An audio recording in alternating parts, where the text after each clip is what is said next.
That's number one, is like getting a sense of what works and then replicating it on, I would say, a multiple times per week basis for a year. If you were to do that and you saw no results whatsoever, you're not better off than when you started. There's not more people paying attention. Your numbers haven't grown. It's highly probable that the music needs work. You are now listening to the Creative Juice podcast, brought to you by Entrepreneur.io.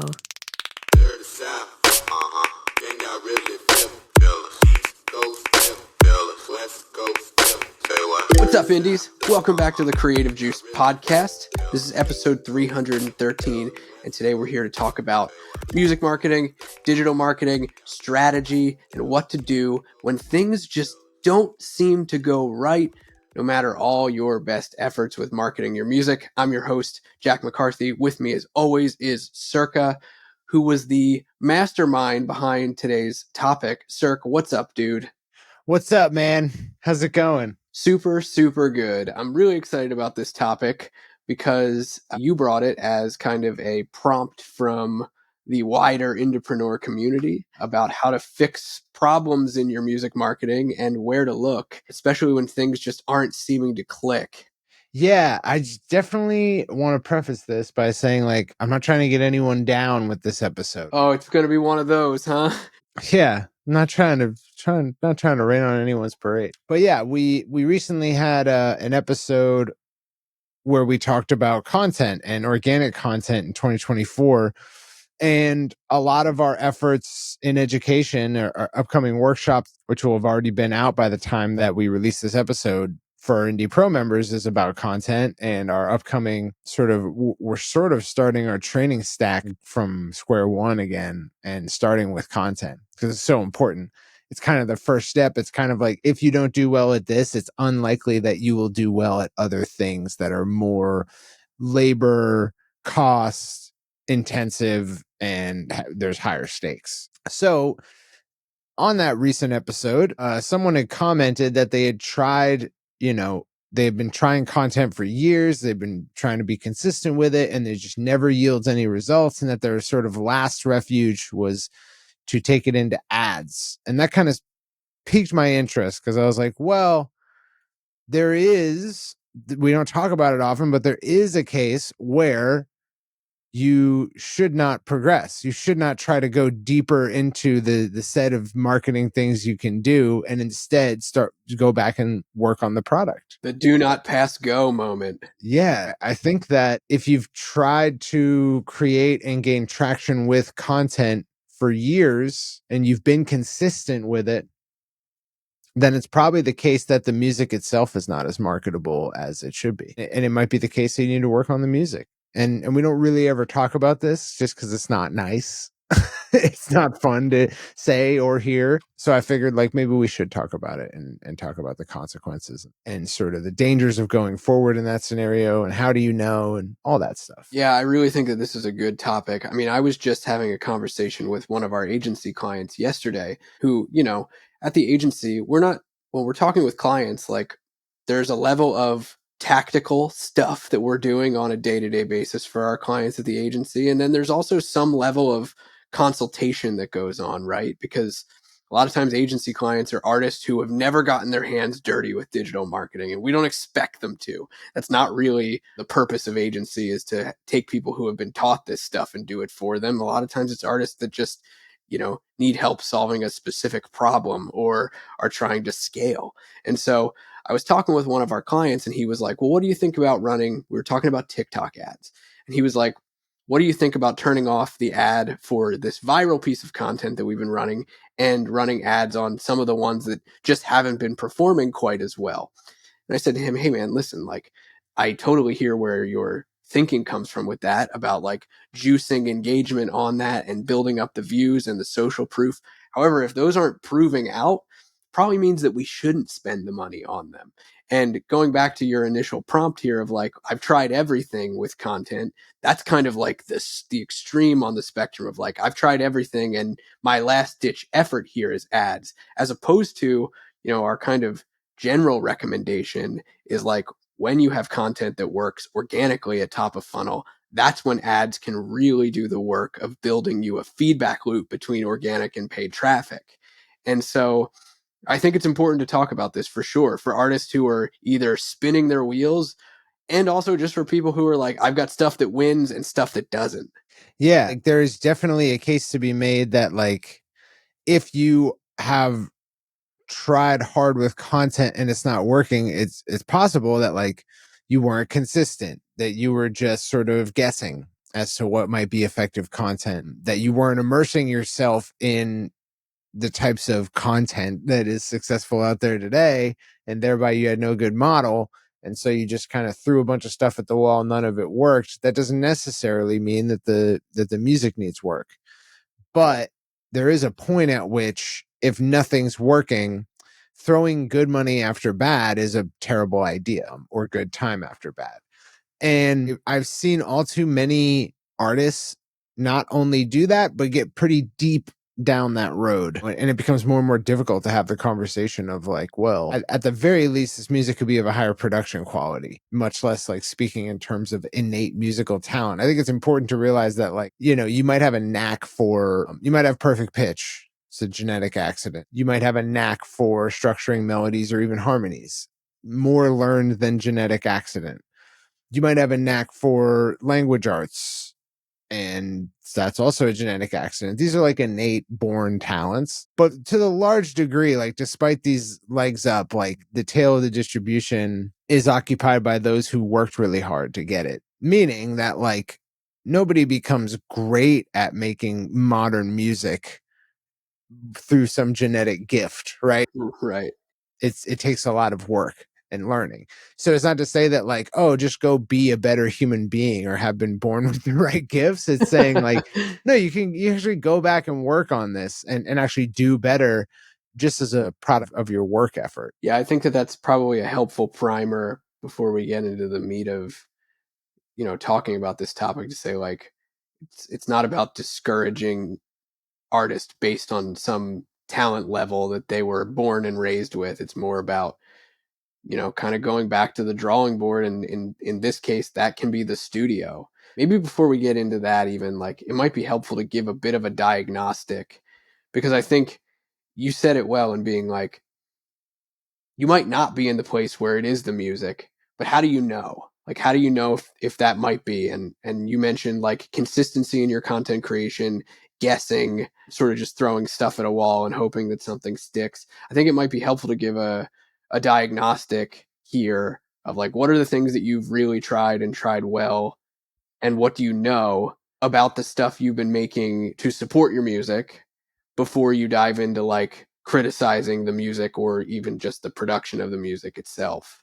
Yeah, I mean, I would say that like if you have good music, here's where I reasonably expect you after a year of effort to have results, to have like a clear trajectory established where like you're doing better than you were before, which is that like if you immerse yourself to some degree, like you do some amount of study, some non-zero amount of study, going through social media, looking at your favorite artists, looking at what they've done for content, looking at artists that have emerged in your genre as popular artists, and looking at what they do for content, and then trying to replicate it, either wholesale, just doing what they did, like literally the same thing, or interpreting it into something that works for you or for your song or for your style or your brand. If you were to do like, that's number one, is like getting a sense of what works, Right. not just by guessing, but by like rigorously Study. studying. Yeah. Yeah.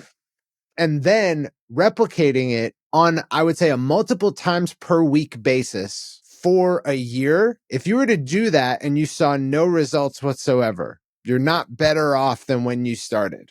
There's not more people paying attention. Your numbers haven't grown. It's highly probable that the music needs work. It's the music. Yeah. I think that that's helpful to give kind of some boundaries around this, because you could go two ways, right? If you're an artist and you're finding yourself in this position where you think you've been spinning your wheels, you might not actually be. And an episode like this might scare the crap out of you, where you're like, oh my God, it's the music and I've sucked all along and I didn't know it. When in reality, it's just like you weren't working on the right things, versus maybe you were.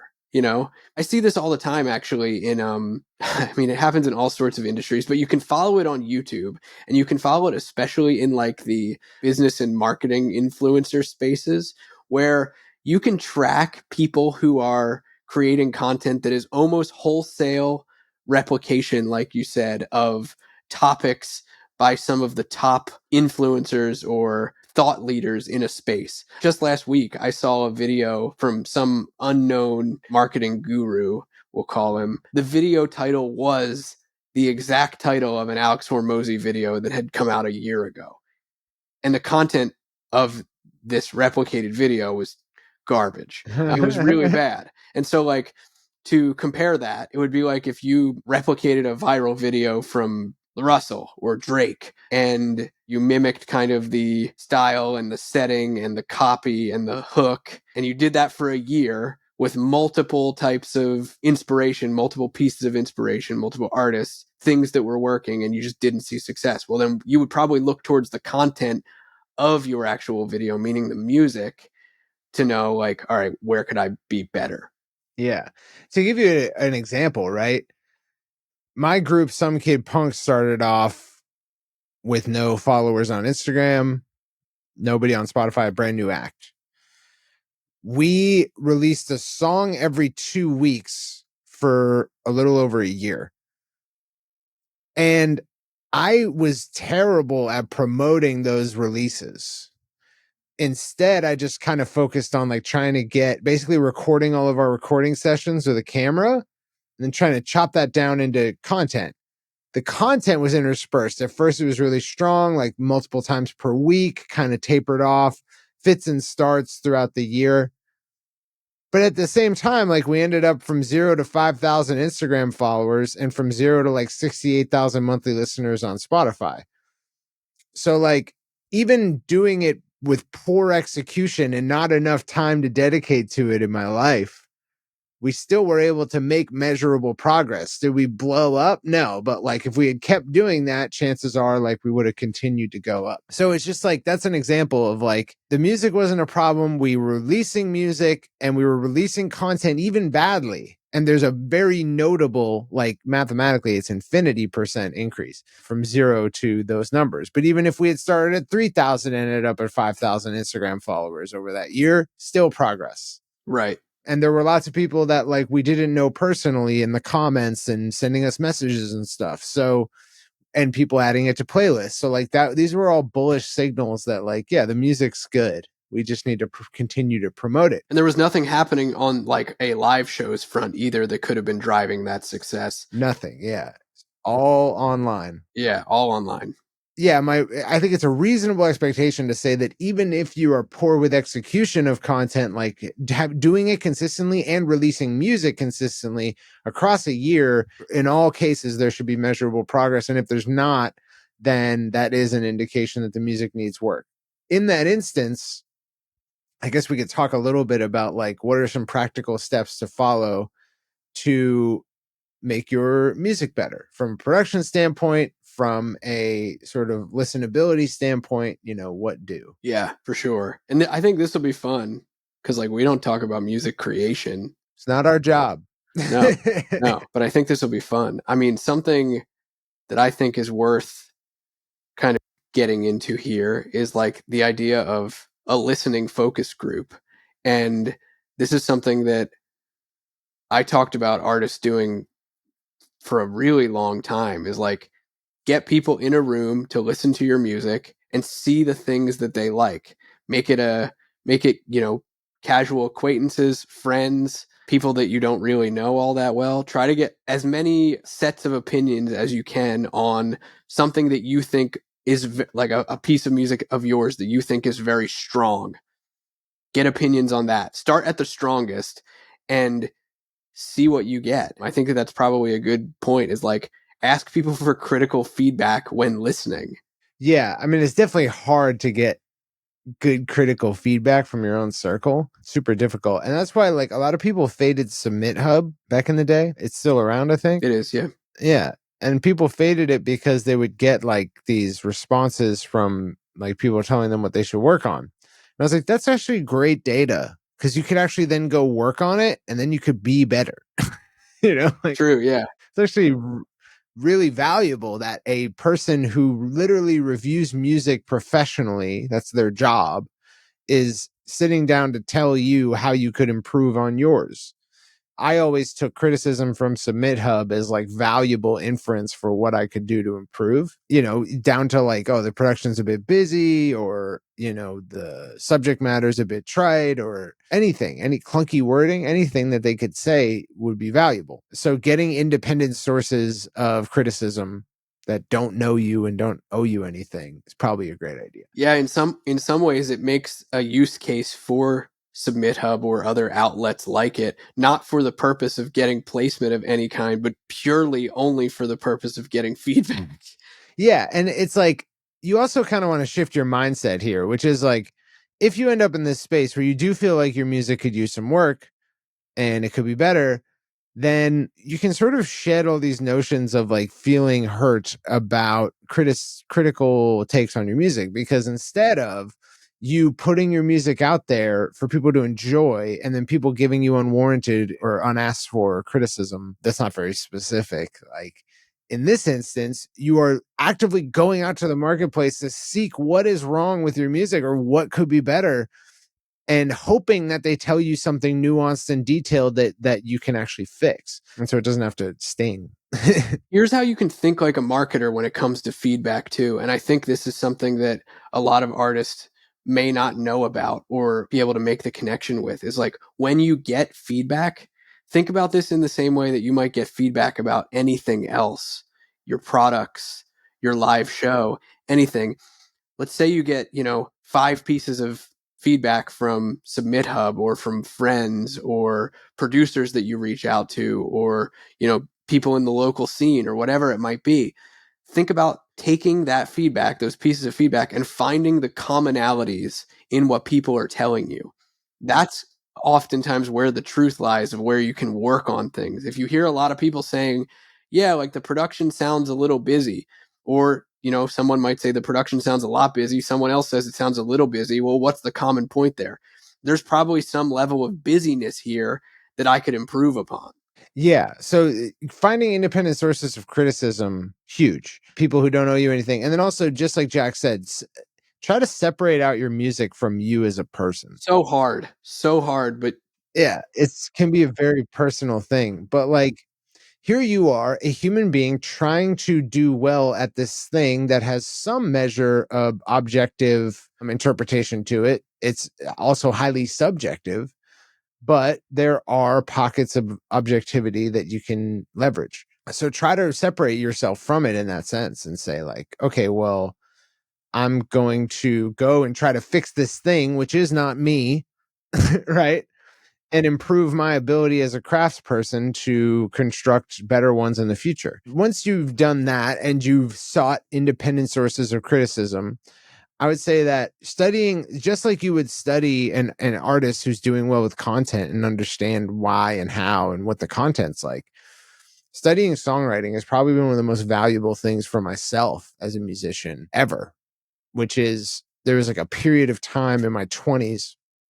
Like I had already been well versed on poetry. I learned poetry and language arts a lot in high school, and I really excelled in those fields. I was very interested in it. So like the base level of meter when you're writing poems or songs, understanding stressed and unstressed syllables and syllable counts, and being able to write in perfect iambic pentameter, for example, like is a great practice. Beyond that, there's also the act of songwriting, which is this period I went through in my 20s where I started to understand that actually melody, aside from rap, let's put rap aside, melody carries the entire song. And there was this pivotal shift for me where we started improvising melodies. We had like songwriting camps, and someone would pick up an instrument. Usually there was someone who could handle an instrument in each camp.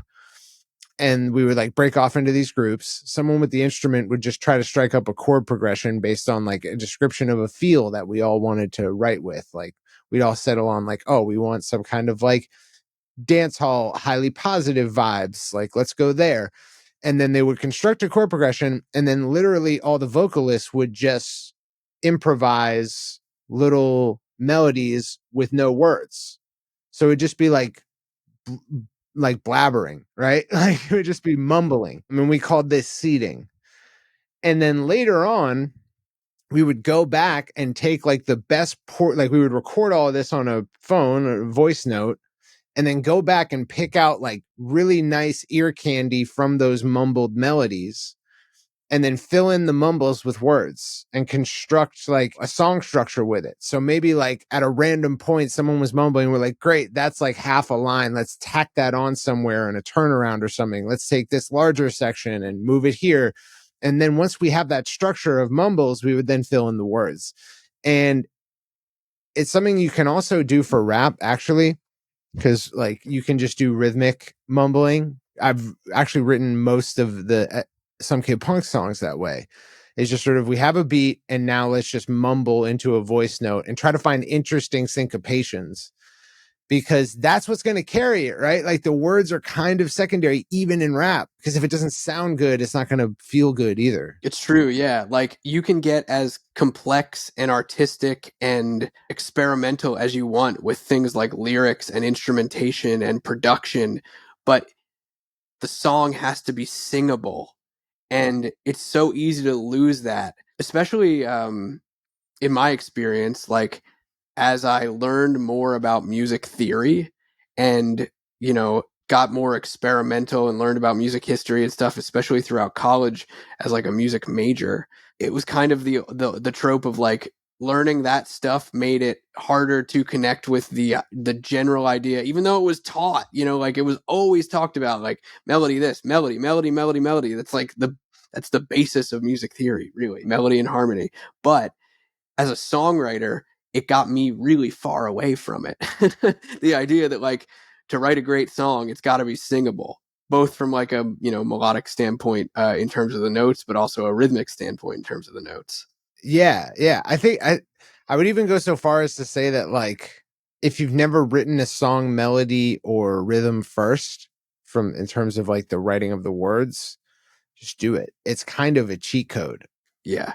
So yeah, there's understanding the underlying structures of songwriting, which has its roots in poetry. So like understanding meter, and then understanding like basic chord progressions and being able to write from the bottom up there. That's helpful. Like music theory helps a lot with writing compelling chord progressions. But another thing is like sometimes people make the mistake of going in the other direction, where they try to build in everything they know from music theory into every song they write. Yeah. And they get outperformed by 3-chord punk bands on a pretty consistent basis. Yep. So there is a sense of like scaling down complexity. Or I remember I told this story on the podcast before, but the band Coin has a song called Talk Too Much. Talk too much. Yeah. It's their best song, and they like hate it because they wrote it so fast. And it's like, that's why it's great. It's probably your best song because you wrote it so fast. Dude, this is such a hard topic to talk about because there's so many musicians that are on varying degrees of this spectrum of songwriting immersion and how long they've been doing it and where they started out doing it. There's people like, I don't know how long you've been playing instruments and writing songs, but like I've been doing it since I was 9. Like I've been playing guitar since I was 9 years old. And so like my journey as a songwriter is so much different from someone who maybe didn't pick up an instrument until they were older, but was writing raps from the time that they were in high school or something like that, or people that don't play instruments at all but produce beats. Like this is such a hard topic to talk about. Yeah, it definitely is. But yeah, just to say that like if you're looking to improve your music, starts with songwriting. Songwriting is broken down into like fundamental principles like poetry and like just pure language arts writing. And then underlying chord progression that you need to then like as scaffolding to hang your songs on. Then song structure, which like can often be a problem, like not understanding verse, pre-chorus, chorus, verse, pre-chorus, chorus, bridge, chorus, like not understanding pretty simple song structures, which is like, we're not born with this shit, right? Like, you have to learn it. Yeah. Or knowing how to artfully deviate from a typical structure. Like, these are all helpful things. And knowing, like, okay, in a structure, musically, what should be going on? How do you build tension? You know, what do you do with chords in a verse versus a pre-chorus versus a chorus? And like, writing great choruses is one of the hardest arts to learn, because it often involves knowing everything so that you can use none of it.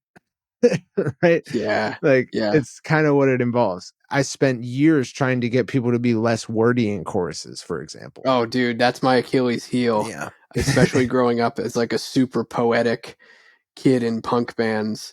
Wordy choruses were, as I got, more verbose in my vocabulary, wordy choruses became my downfall. And relearning simplicity was so important. And that was a big part of like songwriting in my 20s. What did we go over? We went over underlying language arts principles and poetry principles, understanding then basic chord structure, how to structure out a song, the actual song structure itself, the sections of a song, and then understanding how to derive, like, what am I going to actually write these words to? Probably melody and rhythm first is a great little hack for people who are having trouble with that. Together, all these things comprise songwriting. After that, it's about recording processes and production and mixing. If you're recording at home, like, that's not necessarily a problem anymore. But one of the easiest ways to level up your sound is to work with a producer, probably, if you're not already. Or at the very least, a mix engineer. I think in an era where home recording is more accessible than it ever has been before, and music production has been democratized and is very affordable, one of the first things that you can do, and I think this is a cheat code, honestly, for artists that are, making their own beats or producing their own tracks and then recording them, stop mixing your own music. Yeah. Send it out to someone else, and they're probably going to elevate it. 100%. For SKP, we worked with a mixing engineer who not only is a great mixing engineer, but is so good because he's willing to reproduce key elements of songs, which is why people go to him. Yeah, dude, that's so true. All of the mix engineers I've worked with in my own music, and I'll be clear, like, I can mix records. I don't do it because I can't. I do it because it moves the song forward to have somebody else's creativity on it. But in the same vein, all of the mix engineers that I like to work with also offer that ability to like rework things and be a creative kind of force in the production. Yeah. So working with a great producer, working with a great mixing engineer, like, these are things that cost money. But it's better to put that money into making the product better than it is to take a product that's not marketable and spend a bunch of money trying to make money off of it. Dude, so true. This is funny. A few weeks before this episode came out, I made a social media post on my personal Instagram that was like, why do artists spend so much money on gear? They budget so much for gear, but they don't budget anything for the promotion of their music, the marketing of their music. But here's this middle ground of like, you probably should also spend money on the creation of your music. And this is one of those forks in the road where it's like, where do I put my budget based on my results so far? And here's a really good example. That $400 that you were thinking about dropping on ads, like, you could get your track mixed by someone who's better than you. Yeah. I probably spent, I don't know, some like 15 grand on mixing over the last like 2 years. And I haven't put out a song in a year. So it's all in 1 year. It certainly has made all the difference in terms of making our music presentable and marketable. But it is an investment. It's an investment into catalog. I would say, like, the things that you can fix locally without much money is you can take all the time in the world learning better songwriting. You can take all the time in the world learning better production.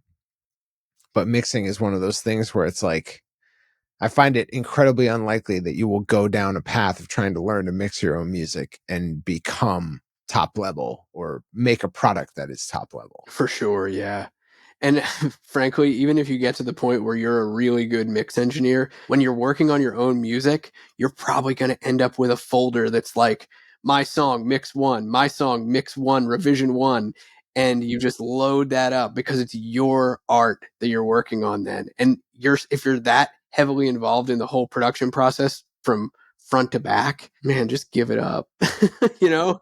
The mixing engineer thing is like a violent Pareto distribution. 100%. It's an iceberg. Hiring your first mix engineer over mixing it yourself, you think that's like, oh, I'm making this big step, but it's like it goes so much deeper than For sure. And like hopefully soon, like we'll have AI tools that just like listen to what you put in and just spit back out a representation of what it would sound like if it were mixed incredibly well.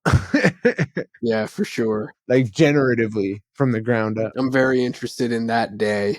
Yeah. And this is hard. Like, again, this is a hard topic as well because, like, I love mixing records. Like, I could bury myself in Pro Tools for hours and have so much fun with it. Yeah. But again, like, if we're talking about making improvements, me spending all of my time in Pro Tools to make a better mix, not really the best use of the time. It's not it. No, it's fun, but like, that's not what we're here to talk about. Yeah. So yeah, I think that like because almost all artists take their music incredibly personally, artists would rather throw a bunch of good money after bad to try to make marketing their music work than take like the first critical look at their own music. Yeah. And so hopefully this episode serves as like a, hey, slow down, right? Like you're not in a rush. You're not trying to beat anybody. It's not a race. And there's literally no bigger waste of your time than continuing to try to beat your head against the wall when all of your effort could be put into making the music better. This is even true for myself, right? This is even true. Like there's no point at which like the music cannot improve. And so, yeah, that's not to say that like don't market. It's just to say that like if you find yourself in this position where you have tried, given it a real college try, been consistent, researched great methods for doing so, and none of it works. There is a time when your next hour of effort is better spent in improving the music. Yeah, for sure. And I think you're right. Like this doesn't say stop marketing altogether. This doesn't say, drop everything that you've done so far, but it just points you in a slightly different direction. And it puts you back at back to the drawing board a little bit when it comes to creating a product. I talk to a lot of artist managers about this, and I think artist managers sometimes inherently understand this in a way that they try to impart upon the artists that they work with. Like when they talk about product, managers, I can think of a few people off the top of my head. I'm not going to name drop them on this podcast, but like a few people that we work with, like they know, like, yeah, the reason that this isn't getting the traction that we want is because the product's not that good. And when I'm talking about the product, I'm talking about the music, and keep telling my artists that, and they're working on it. I think that's a big benefit when a manager understands that. That's kind of a sidebar here, but like having that sort of critical outside perspective from a management side of things is useful. So if you're an artist and you have a manager that's telling you stuff like that, don't blow them off. At least hear them out because they've got your interest in mind here. You also, another reason you don't necessarily have to stop marketing just to take a second to make the music better is that like I've been through hundreds of TikTok accounts and TikTok like pieces of content over the last like week preparing for this workshop. There are so many TikTok accounts that have grown their audience by just providing a live perspective of them trying to improve. It's insane. Documentation. Yeah, there's so many. And you go back and you look at these early posts of like, there's this one Filipino dude who's like a monster vocally, amazing singing voice. And his whole page has been about him trying to get better at singing. There's a huge karaoke culture in the Philippines. And so it's a big thing. And he wanted to become a good singer. And so he wasn't bad necessarily, he just wasn't remarkable. And it's just been him documenting his journey and putting out covers and putting out originals. And And so, yeah, like just because you go back and you say like, I need to do better at this thing, I need to dedicate some time to that, like doesn't mean that that you don't have a story worth telling. Yeah, that's good. His name is Raymond Salgado. We'll link Raymond in the show notes so that you guys can follow along. Dude rocks. 2 million followers, dude. All from documenting self-improvement in his singing abilities. Yeah. Pretty awesome. Well, yeah, I think this is a great topic to talk about. It's immensely personal for artists and kind of personal for us too. Like, I am always looking back at my music and being like, I need to make this better. If I want to be able to do anything with it, I know it needs to be better. And it sounds like you guys with Some Kid Punk go through the same sort of stuff. So I hope that this was helpful and a bit of a different take on marketing that we don't usually get into here. I hope you guys find this useful, especially if you find yourself in a position where you might be spinning your wheels. We'll catch you guys next time on Creative Juice. Peace out, indies. Can y'all really feel us? East Coast, feel us, West Coast.